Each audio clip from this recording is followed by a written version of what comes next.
Hey everybody and welcome to Geeksvana Live. Now I was fairly confident that I wouldn't need to be live streaming today or down the studio recording, but such is the world of drones and such is the world of drone news. We have some not exactly breaking news, but we certainly have some very interesting news, and this story has already been sent to me today, probably easily more than 100 times by different viewers and across Discord and all sorts of contacts have sent me this today. So I decided it was probably a good idea to come on and have a chat about this particular subject, see what it means for us here in the UK as well, basically. And this is the news that DJI have been granted the world's first C1 drone certificate. So if you remember, we've been talking for a long time on this channel about the C0 to C4 labels, which will allow you to do certain things in certain airspace subcategories, A1 to A3. So the lower the number, so C0, the more you can do with that drone in congested areas and that type of thing. And there is obviously the excitement that the Mavic 3 could well gain a C1 certification, which would be pretty exciting because in terms of rules of separation and that type of thing, it would be very helpful. So let's jump into this. Thank you very much, everybody, for joining us today, especially as it's an impromptu last-minute one, and it's in the middle of the day. But I thought I'd get this up there so that everyone can watch it on the replay as well. So, yes, so we have this news that the Mavic 3 has gained C1 approval in the EU EASA states. Now, there's lots of questions surrounding this, and we're going to do our best to answer those questions as much as possible. If you have a specific question on this, do at Geeksvana in the live chat, and I will attempt to answer it. But first of all, we're going to work our way through a couple of press releases that have come out on this. First of all, of course, we will start at one of the sources, DJI, and the fact that, as it says there, that they have been granted the world's first C1 drone certificates. Now, it says here that DJI, the global leader in civilian drones, I suppose we can't really argue with that, and creative camera technology has been granted the world's first C1 EU type examination certificate for drones under the new European drone regulation. The C1 certificate for the Mavic 3 series, which requires you to update to C1 compliant firmware, brings a number of advantages. Users will be able to fly in the new, I'm not sure it's that new anymore, A1 open category, and will no longer have to pass the complex and costly A2 remote pilot licensing exam. Does anyone think that DJI doesn't like the A2 certificate for some reason? I'm not entirely sure why there, but they will have more freedom to fly in environments. They have been restricted from without the C1 certificate unless obtaining special permission after an additional and lengthy administrative process. Okay. The C1 certificate has been issued by the officially recognised notified body of TÜV Rheinland and is testament to DJI's team's determination and hard work to comply with the new European drone regulations. Certainly, as early as possible. Certainly, DJI have been telling us for a long time that they are working on this, that they want to have Sealabel compliant drones out there, etc. But yes, we'll come back to that in a moment. It is valid across the European Economic Area, the EEA, the EU plus Norway, Iceland, and Liechtenstein, and applies to all hardware and C1 updated firmware of the current DJI Mavic 3 series. So they're also suggesting there that this will be backward compliant, which is also very interesting based on things which we've been told, and obviously things which we've been told here live on air by regulators and things like that as well, as far as backwards compatibility, etc. So let's have a little look further here. And here they're just basically telling you the difference, which is essentially with a C1 drone, you actually don't need anything like the A2 CFC. It's here and in the EASA states, you basically need to read the manual and have that drone registered, and that's it basically. So C1 drones with C1 compliant firmware are also subject to additional mandatory changes under European drone regulation. Firstly, the Mavic 3 series meets the new noise reductions for the level of 83 decibels. When the active track intelligent flight mode is used to film people, when it's over 50 meters, that will be disabled. So if you're tracking someone more than 50 meters away, that now won't work. Although I've actually never tracked somebody that far away, which is quite impressive it can do that. The auxiliary LEDs will be turned on or off automatically during use based on the actual environment, and the LEDs at the front arms of the drone will blink by default for the duration that the UAV is being powered on. So essentially, they're just trying to make it a little bit more obvious that the drone is flying towards uninvolved people, etc., especially if they're going to be able to fly much closer to people. These changes will be activated whenever any C1 certified drone of the DJI Mavic 3 series is flown in the European Economic Area. The application process for obtaining the new C1 class identification label for the Mavic 3 series is scheduled to be available to all customers from Q4 2022. From that date, users can request on a voluntary basis easily and at no cost. The process will require them to provide their drone serial number and confirmation that they've updated to the firmware needed to obtain C1 certification. More details will be announced at that time. So this is a Q4 thing coming up this year. Once the C1 application process has been launched, all future firmware updates of the Mavic 3 series will include the technical changes required by the C1 certificate and cannot be reversed, so it will be irreversible. In addition, the C1 to the C1 certificate, the Mavic 3 series, DJI is committed to complying with the new European drone regulation for other and existing drone models, and it will work with the notified bodies to gain additional certifications coming later this year. We, of course, there is something missing there for the majority of my viewers who are UK rather than EU based, and that is, of course, the UK CAA standards, etc. Now, we are aware that through the recent public consultation, the UK CAA have asked the DFT to basically review Sealabels here, because we're just not ready for them. We don't have any sort of standardized bodies, notified bodies, etc., that type of thing instructed. The EU, the EASA do have one, despite the fact that they've actually pushed theirs back a year as well. So in terms of the actual legal requirement and that type of thing, that won't be happening for another year in the EU either. But this does not, at the moment, this does not include the UK. So you will not be able to update your UK DJI Mavic 3 with this firmware and fly it as a C1 drone. They haven't discussed how they're going to deal with the actual requirement for physical labeling, so that other people, law enforcement, etc., can actually verify whether or not that drone is C1 certified.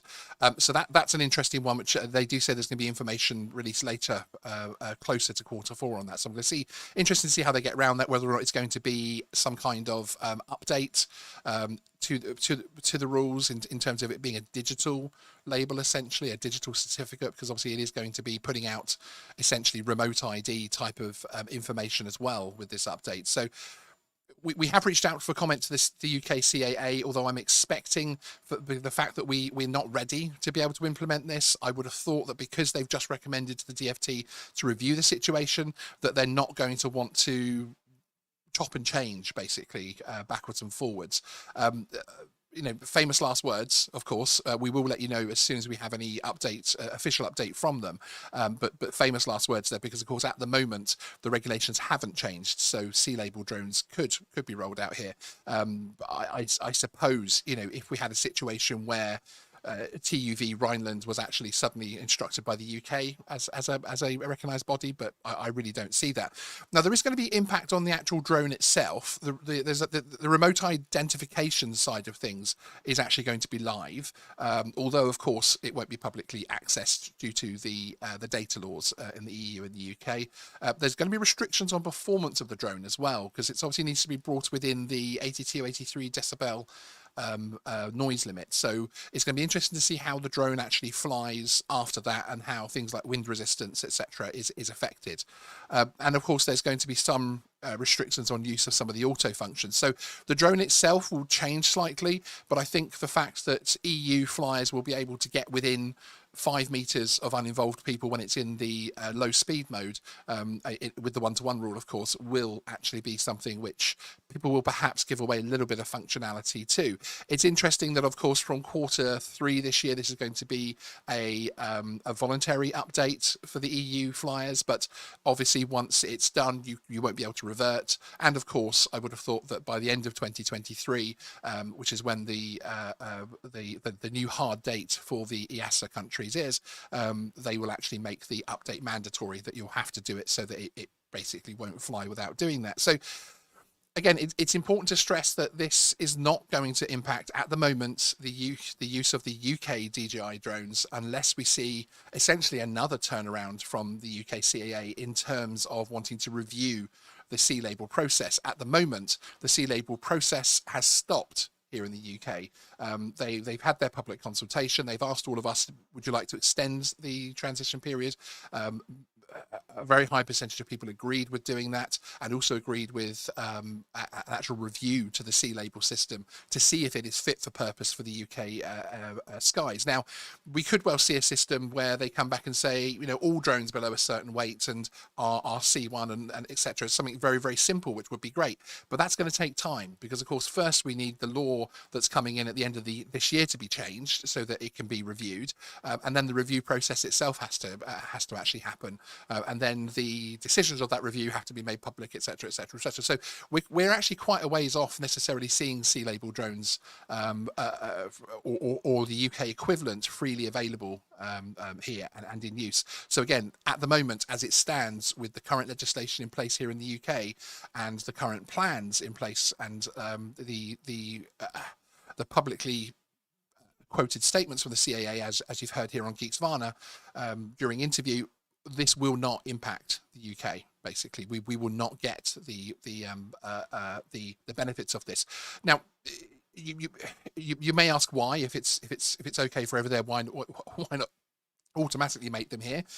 I've said before, perhaps we could see a list of drones released by the CAA during that transition period, extended transitional period, where, okay, we understand these people with A2 certificates, for instance, and others won't be able to get the benefit of the new rules. So perhaps we can make a list of drones that are either A2 or C1, so C1, C2 label compliant. But my thought process is that might make things a little bit messy, because you'll be saying, okay, these drones are okay for now, they're not again, and that type of thing, and it could create a lot of confusion. So I'm really not 100% on that. This will be the first time we're obviously going to see some kind of significant change in terms of, or rather significant difference between the UK and the EASA states.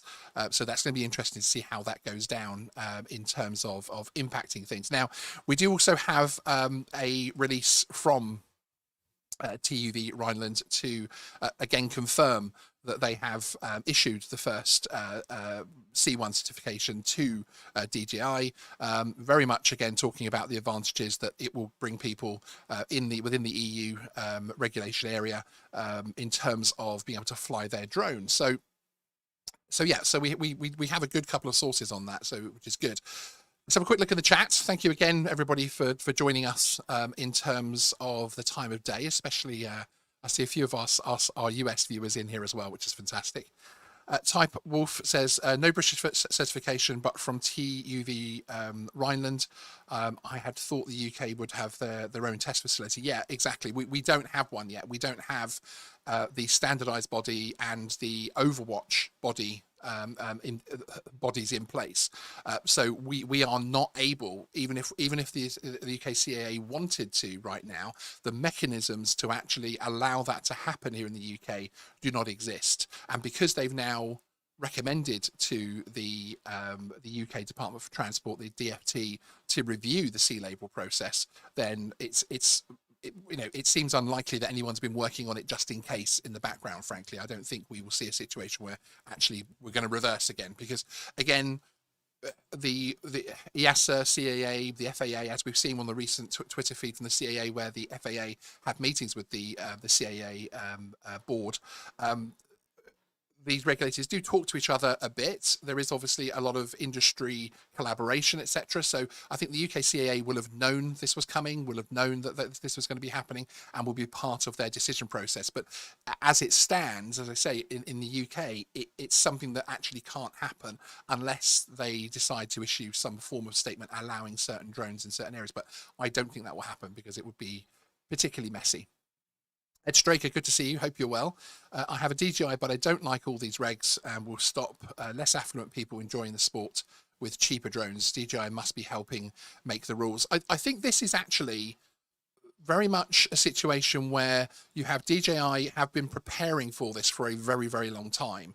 And when you go back to other press releases that we've had and other shows that we've done recently, you'll be aware that for instance, in the States with the remote ID situation, manufacturers have been involved in that process, that remote ID is coming and what it might look like since 2016, 2017, something like that. So this has been going a very long time. All of these new EU rules that came in and were adopted by the UK have been worked on for a very, very long time, and everybody knew this was coming. So DJI, of course, multi-billion-dollar company, have the ability to put an entire floor of people just on dealing with Sealabel drones. And in fact, that's one of the reasons why it is the reason in their statement that they refused to release the extended flight battery for the Mini 3 Pro here in the UK and the EU, because of course they're basically worried that its maximum takeoff mass would be changed, and therefore it would lose any potential C0 rating in the future. So that's an interesting one. Flyby guys, Stephen, hi, great to see you, sir. This will enable business a lot more now. It's a good thing. Yeah, certainly over in the within the EASA countries, this is very, very good, because it does mean you're going to be able to use a very, very good drone. I mean, the Mini 3 Pro, don't get me wrong, it's a great drone, but from a business use, a commercial use side of things, obviously the Mavic 3 and the Mavic 3 Cine have an awful lot of important boosts above the Mini 3.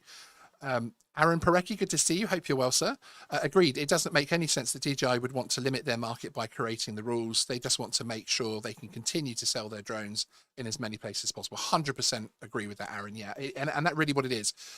They've got out ahead of things because they can afford to, basically. And the issue there is that other drone companies, smaller drone companies, and Ed, I don't disagree with you that this will stop less affluent people enjoying the sport. I completely agree with you there.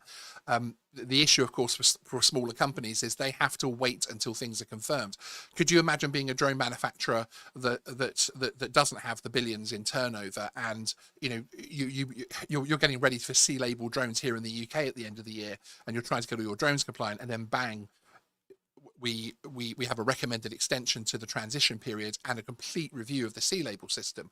There's no way, in my opinion, that a lot of manufacturers are going to put serious investment into complying. Now, of course, with the EU side of things, EASA, they've never talked about the fact that they're going to review the system, that they might stop the system or anything else like that. They've just pushed the date further back due to a host of reasons. So at least manufacturers have been able to say, okay, for the EASA region, we're going to get ready, basically. We're going to be ready for this. Type Wolf, DJI would prefer regulations that fit the whole world instead of US, EU, UK, because which country will follow with additional rules? Yeah, absolutely. There is always that argument, and it's one that XJet has made, Bruce from XJet has made many times, including on this channel when he's been a guest, where we need them, at least the major regulators, to sit down and agree some really it would be good to see them agree some kind of plan, some kind of route through all of this, so that we have perhaps commonality there. The good thing about commonality is, of course, that we would then get more manufacturers being able to release their drones across different marketplaces, so you'd perhaps see a lot more competition to DJI. It'd be easier for smaller companies to be able to come up against them, but also it's really, it's an issue because each country also wants to innovate. So the UK are doing some different things at the moment, and also want to do different things with UAM and therefore need UTM and everything else like that. And we have a lot more beyond visual line of sight trials for large drones such as Project Skyway, etc., which are happening here than perhaps anywhere else in the world at the moment. So you have that competition element, which I think stops regulators doing that. Stephen says, apparently the EU member states did not know about this news today. They are surprised, it seems. Yeah, and I did mention this actually myself and Stephen. Stephen, you'll know from the Flyby guys, he is still a co-host on the channel, just hasn't been on for a very long time because he's been so busy with his drone light show side of things as well recently. But yes, and in my chat with him earlier, I was saying we don't see anything here in terms of EASA commenting on this. So it's going to be interesting, because I'm wondering how they're going to get past the part of needing to physically label it. If you remember when we had Jonathan Nicholson on from the UK CAA, he was talking very much in terms that it would be very difficult to retroactively label C-class drones, because the label isn't just going to be something which is digital. It's going to be a physical label, almost, it gave us the impression of something holographic that couldn't just be scratched off or, copied on eBay and that type of thing. So it's going to be interesting in those terms. DJI very, very quickly deal with it from the point of view that they say in their statement. Where is it? Basically, that they will come back to us regarding some of the other areas. Yeah, can't find it within their statement, but basically it's one line where they say that they're going to basically come back to us as far as actually how it's going to be implemented and how it's going to actually work from the retroactive side of things. So it's going to be interesting to see how that actually happens. Ed Straker, they want regulations that fit their drones. I'll be quiet now. Yeah, no, indeed, Ed. And but again, DJI, since I think I first did a video nearly 3 years ago now, where DJI said on their enterprise blog that all of their development process from now on will be to fit these new EASA rules. Of course, back then it looked like the UK would stay within EASA, etc. as well. So they thought it was a slightly bigger marketplace than just the EASA states. Nick Sanders, hey all, better late than never, right? Yeah, exactly, Nick. Welcome. It's good to see you, and it's great to see everybody here as well. And I'm just looking. Yes, people are commenting on the fact that we've got the Avata launch next week, which is very exciting. 25th is the official launch date for that. Let me know in the chat if you're thinking of buying the Avata. Actually, I will have a video coming out around launch on that. In terms of the UK drone rules and how to get the best out of it, because A2CFC holders have a particular advantage here in the UK with the DJI Avata, as long as you're using a spotter, of course. So there we go. So that's basically the news as far as we have it. We will, of course, update you as and when we get any kind of update from the UK CAA. And as I say, at the moment, this doesn't look like it's going to be something which is going to be applicable to the UK for a number of reasons, namely the fact that we don't actually have the standard bodies and the oversight bodies in place, and that, yeah, basically the CAA have just asked the DFT to review Sealabels and actually review them in terms of fit for purpose for the UK and whether or not we're going to do something else completely. So it's going to be a while, and I think this is possibly going to be the first point of what I would say is true frustration for UK drone flyers, because we're going to have a system here where there will be drones in the EU which are being flown, which we own, exactly the same drone, which are allegedly just through a firmware update, that are being flown 5 meters from uninvolved people in congested areas with the 1-to-1 rule. But actually, here in the UK, we will still, with that drone under the A2CFC, will actually still have to stay 50 meters from uninvolved people. So it's going to be an interesting one. Sam P says, I wonder if there will ever be a way to grade custom-built drones, or will we be locked into pre-built ones? The Sealabels definitely seem to limit the hobby-built drones. Yeah, that's for sure, 100%, Sam. And I think in terms of C classification drones, in terms of the actual home built ones, then yeah, I think that could really be an issue personally. Look, I'll see if there's any other questions. Do tag at Geeksvana, but I can see them coming up and down as well. Again, I really appreciate so many people joining us this afternoon. We will be wrapping up here shortly, just as soon as I'm sure there aren't any other questions. Nick Sanders probably missed this somewhere along the line, but what determines which Sealabel a drone would get? There are actually a set of criteria that are out there, both from the UK CAA and the EASA. It's things like weight, joules, or joules emitted, that type of thing. There's also things like you have to effectively have to have like a localized remote ID system on the aircraft, which of course DJI already have built in, and that type of thing. But yeah, they are out there. Whirly Bloke, DJI Avata, I'd love to try it, but I've had my fingers burned too many times buying the latest and greatest. Yeah, I know what you mean. I have the DJI FPV drone here, which I find a lot of fun to fly, and it's great because it's introduced me to it. But when I actually try and work out what it really does for me, apart from having some fun, it's a very expensive drone for that, frankly.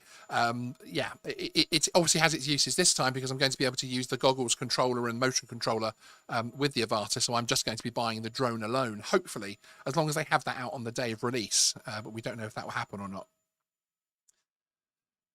Yes, Lee, Sean, is there any way to speak to the CAA on next interview to see if they will show their cards now and follow? Yeah, we have reached out to the CAA a few hours ago, once all of this actually broke. I'm just looking over at my email to make sure they haven't responded to the awesome comms guys over there as far as what's actually going to be happening here. I honestly expect the response to be, this doesn't affect us. This, you know, our recommendations in. I think they, you know, they possibly would have guessed that this could be coming, but yeah, I don't see that happening. And Ed says DJI will end up being the only drone that's legal to fly, but maybe that's a good thing. Yeah, well, there's all sorts of opposing views to that, and good to see Nightbot's going a little bit crazy in the chat there as well. Thank you, Nightbot. Excellent. So that's basically where we'll end this one today. So as I say, DJI have been granted the world's first C1 drone certificate for the DJI Mavic 3. Great news for people. Weirdly worded that it's going to be the European Economic Area plus Norway, Iceland and Liechtenstein as far as who will be able to get the update.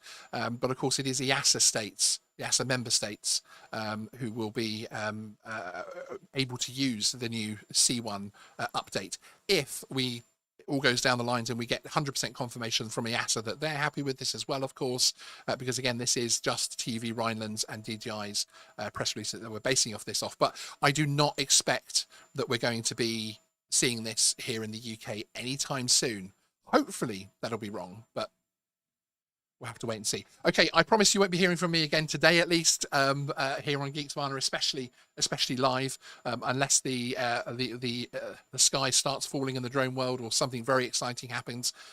Yeah, you won't really hear from me. I will update you on the CAA thing, the UK CAA thing, only via special video if it's different to what I expect. So if they suddenly say, actually, yes, we're actually going to follow suit and allow the Mavic 3 to be a C1 drone here in the UK. Otherwise, if it's the news I expect that actually we're carrying on as is, and it won't, then I'll just mention that in the next live show as and when that is. Okay, everyone, thank you again for joining us. I really appreciate such a great crowd coming out in the early afternoon here in the UK and early morning over in the US. See you next time on Geeksvana Live. Bye-bye.